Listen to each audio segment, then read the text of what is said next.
Here we are back at Extreme Motor Sales. Just got a shipment of the Xmoto's dirt bike. So this is the smallest of the Xmoto's line. This is the 90. So this is the 27.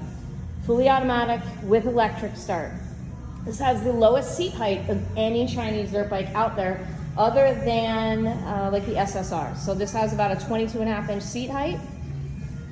Another one of my favorite things about Xmotos, there's a governor. You can limit the speed. You have a metal throttle assembly on there. You don't have a plastic throttle assembly. There's nothing cheap on this. Everybody always asks me, are they any good? Yes, they are very good. We wouldn't keep them in our shop if we didn't like them, we didn't trust them. Upgraded frame. They have so many nice features on this little dirt bike. All new graphics. If you look, color frame, paint, match. Heat ignition, really important. Heat ignition, somebody can't just walk off and start your dirt bike.